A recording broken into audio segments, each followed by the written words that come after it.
Hey guys, Ben, the Outdoors Air Gunner out here today bringing you guys another versus video, and this one is pretty exciting because we actually have three high-end rifles to talk about.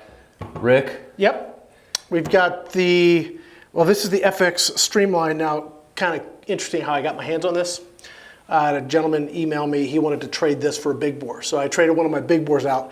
Just got this in the other day, basically brand new, scoped it yesterday and figured we've got three high-end 25 cals. We figured we do a 25 cal shoot off. Yep. So stay with us, guys. This is going to be an awesome comparison. We've got three super popular high-end rifles, and we're going to tell you guys which one came out on top.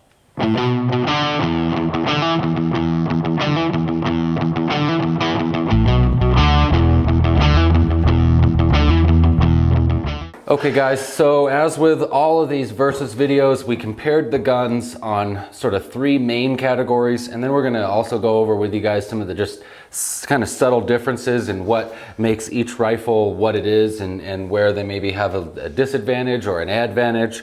So just kind of starting right here, the air arms, just to go over a couple of things that I think give this rifle a subtle advantage as far as for what we're doing today, bench rest shooting. This actually is the heaviest of the three guns, weighing in at just about 12 pounds with this particular setup here. I really like the way that you have this sort of, I guess it's a T-slot. I mean, I don't know exactly what it is, this slotted rail. And I've got a nice bipod, so I've got the ability to throw an awesome bipod on there, which is helpful for bench rest shooting. The side lever on this thing is butter, just absolute butter. The magazine, in my opinion, super easy to load, and you know, the adjustability of the stock, the trigger, everything about this rifle is just dialed in for bench rest shooting. Yeah. Now, kind of comparing that to these other two, you know, what's your take on that? I've spent a lot of time with this one. You guys have been watching my videos on the Brocock. I've got 5 or 6 videos in at this point, and you know, the gun. Weight-wise, we're looking at, what was it, about 10 pounds? About 10 pounds. As configured with the bipod and scope. Yep. So it's compact. I like sort of the compactness of it. It's not a bullpup, and it's not a rifle. It's like a carbine. However they've done this, it's nice. It's nice. The thing that I don't like about this is this, the cocking lever. If you were using a magazine and you had this in your video where you didn't get it cocked all the way, so you go back and it wants to bind, and that is just, that is a dysfunction on all of the side levers or rear bolts that don't have a mechanical lever going. Yeah. So these little side, you have to kind of get your thumb, get it back. If you're not used to it, then you find yourself where you go and all of a sudden, oh crap, now it's not cocked. Cocked all the way. I had that issue. You had it several times, both in just testing a little bit and then also when you were shooting. So that's not ideal if you're trying to bench rest. Also, one thing I'll just mention is that each of these is scoped differently. So we did not kind of change anything between us shooting. We just took the rifle and shot it. And so we really trying to kind of go for groups, not necessarily tens and stuff as best we could. Right. And so this is only a 16 power scope. That's a 50 power scope. Yeah, subtle advantage maybe. And this is a 24 power scope. So, you know, it's not like purely scientific objective. There are some subjective things going on here. Subtle differences, but you know, if we're talking about groups, I think that because we did have, other than the scopes, relatively controlled conditions. You guys, there is zero wind out here today. We're shooting from a bench. It was, with all three rifles, very easy to hold it on target and make a good judgment call of whether or not it was consistently hitting, aside from whatever the scope may be. You know, just to kind of finish out on this Brocock, one kind of feature I do like about this particular setup or configuration that they've got is it has sort of these cool tactical rails all over the gun, which give you guys some ability to, you know, mount a laser or a light. You know, you can definitely get a bipod mounted on it. You can get just kind of kitted out. So in this configuration, this gun to me is, it'd be a great hunting gun. I think from a sporting gun perspective, this thing's awesome. I mean, I think my next video probably will be maybe we go do a little jackrabbit hunt or something like that with this, because I think it really lends itself to that, especially with this particular optic. This not the best optic for bench rest because it's just not, but but it is a decent optic for sporting. And Yes. it, you know, in reality, we're shooting at 75 yards. So the reality of it is that all of these guns actually did okay. Yeah. So we'll get to like which one we think maybe squeaked out a little bit better, but you know, we'll get to that in a minute. Tell us about the fit and finish or the configuration here on the FX. Okay, all right, so this one is one of those where it's actually probably on their low end simple scale, right? And the reason we picked this gun, well, it's because I had this one, but it's also very much a sporter style. Yes. Okay, it's not the tactical sort of weirdness that the FX kind of is known for. It does have variable power. We need to talk a little bit about power because that's doing like 860. Yes, we got 860 feet per second with that. 880. 880 and 930. 930. So. And I don't know. I don't know enough about this. Forgive me. And that was all with the JSB 25 grain, 2539, same pellets across the board. All shoot the same pellets. And I don't know for sure if this is regulated or not. I actually don't know. So forgive me for that. Shame on you, Rick. No, I literally got this in, pulled it out of the box, threw a scope in it, and started shooting it, and that was it. So yes. I'm guessing, I don't know. I don't want to guess. I don't know if it is or it isn't. You guys that are FX fans probably know it off the Let top us of your know head. in the comments. Yeah, right. Tell us how stupid we are for not knowing. Rick, you should know better. Anyway, it does have 3 power settings. We were shooting high power on everything. Yeah. The fit and finish is decent. I think that's the most sort of basic out of the very 3. basic. This does not have any way to mount a bipod, which is sort of my pet peeve. If you're going to spend that much on a rifle, you ought to be able to get a bipod mounted on there without having to drill and cut on your stock. Or that's for bench rest, but if you're a hunter, like I am more hunting than competition shooting. Sure. I don't want to carry this. I want to sling it. Sling it. There you go. And the fact that they didn't accommodate for that kind of just frankly pisses me off. Yeah. I mean, if you're going to spend $1,000+ on a gun, you should be able to sling the doggone thing. So I think this one is in the same category. Although you could easily attach a sling because you've got, this rail, and then you also have this space here where you could run a sling through that. It would be easier on the Brocock than on the FX. But this guy, of course, swivel studs. Yeah. Hello. Yeah, that one. The Air Arms, as far as ergonomics, usability, shootability, phenomenal. What this thing really irritated me was the magazine. And you'll see that the only way I can get the mag out is actually to tap it out with a hammer. Yeah, that's ridiculous. I mean, and on top of that, the magazine is the most difficult out of the 3 to load. Yeah, it's you got to turn it around, put one in backwards, and then turn the thing the rest of the way around. So it's kind of a pain, whereas both the Brocock and the Air Arms are great mags. Yeah. Easy loading, awesome mag design. Yeah, so I mean, when it comes to shooting, I mean, the triggers on all these guns are just phenomenal. Awesome. Yeah, just awesome. No advantage with any of them on the trigger. The FX, I think, is really got a nice match trigger. You can actually twist the little trigger pad there and get you just... The ergonomics of the trigger maybe on this one do have a little bit, but as far as the pull and all of that, they're all great. Yeah. I love the side lever action versus the bolt. The Air Arms is better.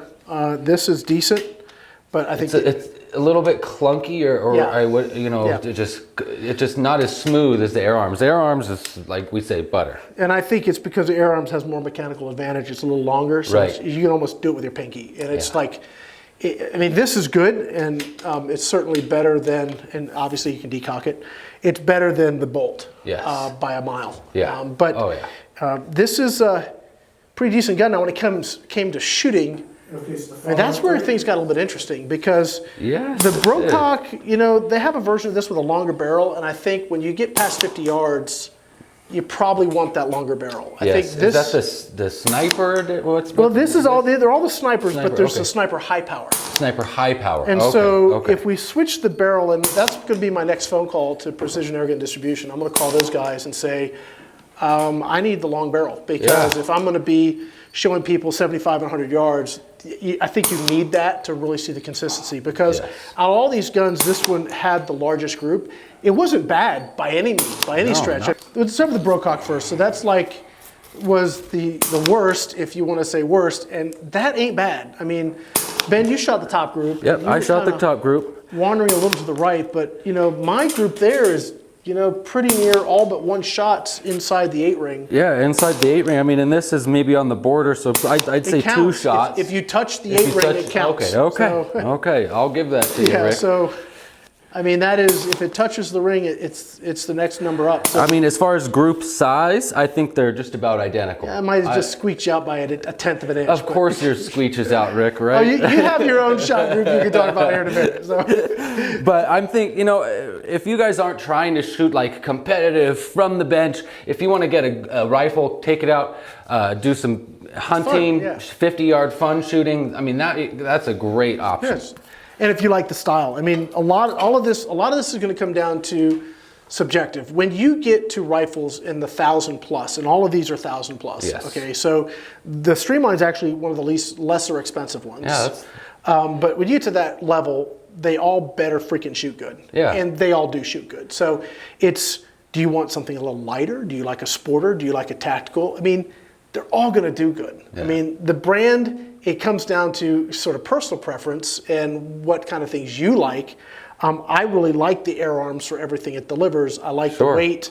I like the sling studs. I like that I don't have to do anything to the gun to go use it in any way I want. If I want to hunt, I can sling it. If I want to bench rest, I can bench rest it. And that's why I particularly like it, the ergonomics of how it works. It's great.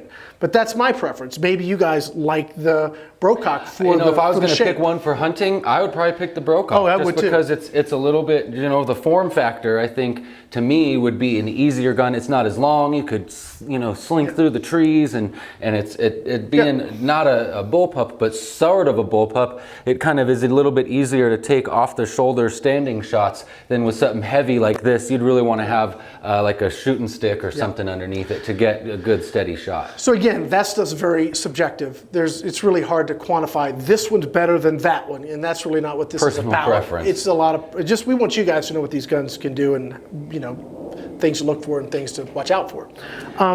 So do you want to talk about one of these other groups? Yeah, we should. We should talk about the air arms. Okay. Because and the big picture this is the air arms here. Yeah. So the big picture here is Ben's actually going to be competing in 2 EBRs. Yes. Well, yeah, they're going to one EBR, one Pyramid Cup. Yeah, so I don't know if there's like branding. Yes, there is, Rick. You don't want to make anybody mad or hurt any feelings.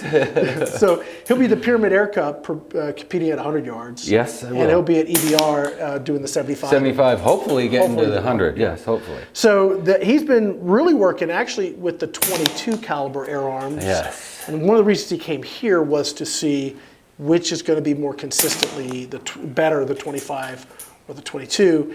And as I thought would be the case, the 25 does give you an edge. So a little bit of an edge, maybe not in windless conditions like we have this morning, but as soon as that wind picks up a little bit, the extra weight of that 25 cal pellet really does carry better and helps you stay with that consistency.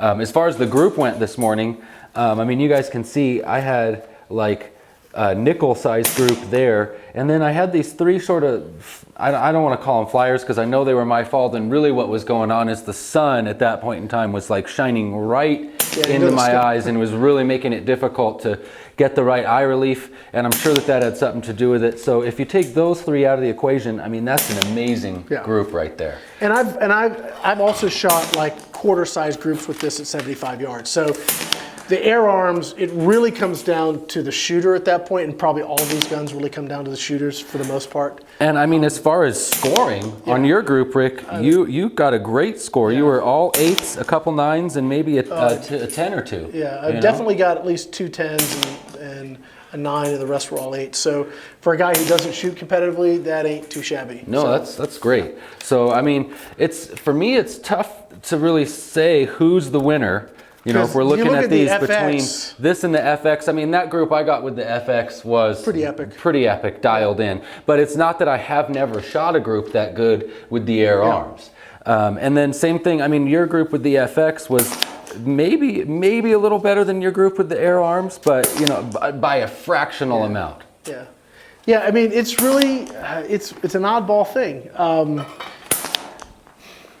As far as the FX, actually, from an accuracy perspective, the thing's freaking accurate. Yeah. And it's not hard to shoot accurately either. So it's got a lot going for it.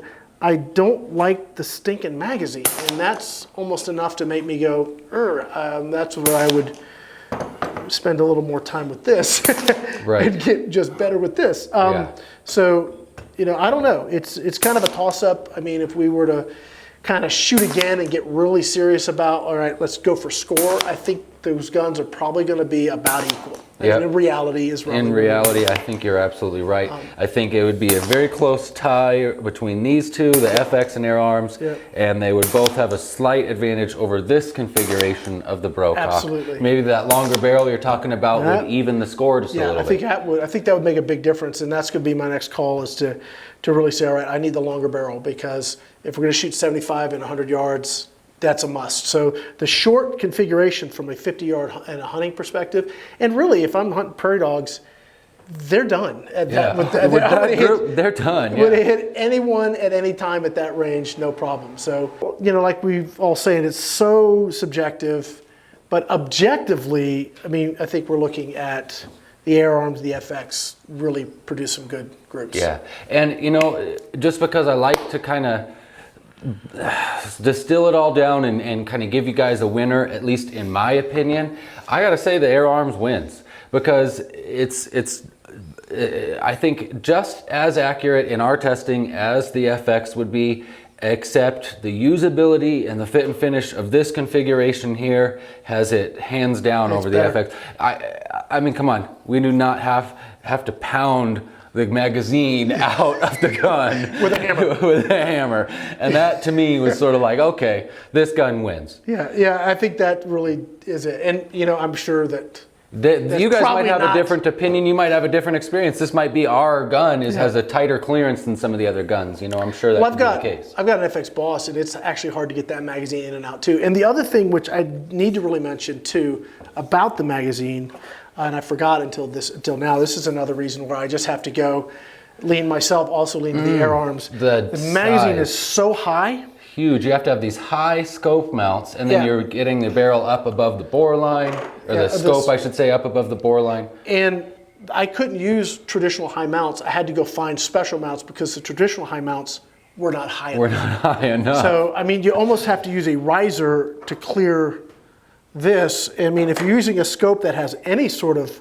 which any high-end scope's going to have some sort of meat here. Yeah. You have to position the scope in such a way where even with these mounts, I had to move the scope back in a less than ideal position for me. Right, and then you still have barely any clearance to get it in and out. Yeah. So, and what's that get you? 11 shots in that mag versus these two have 10. And the mag fits like a dream. Yeah, so I would much rather have. Well, you can see if I just set this down for a minute. We're kind of going long here, but if you can just see, that's a 10-shot mag for the Brocock. And that's, I mean, just look at the, you got like one more shot. Is it worth it? I don't think so. You got like 3/8 difference in that. Yeah.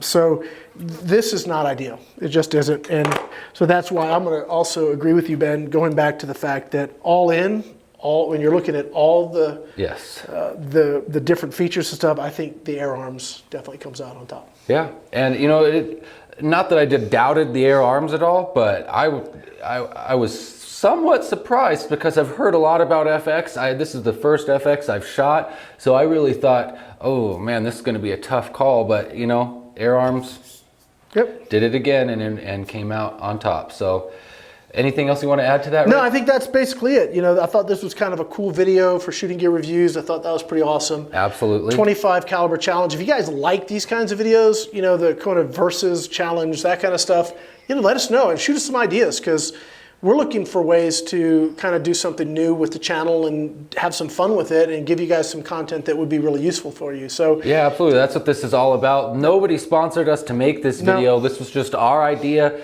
and we wanted to give you guys an objective opinion on these three guns, and that's really what Shooting Gear Reviews is all about. Just getting down to the nitty-gritty of which gun actually has the edge on the other, and just giving you guys honest reviews as far as all the other content and stuff on the channel. So, you know, be sure to thumbs us up, subscribe to the channel if you haven't done so already, and I guess that's it for today. I'm Ben, the Outdoors Air Gunner. I'm Rick from Airgun Web and Airgun Web TV. Thanks for watching, guys. See you guys.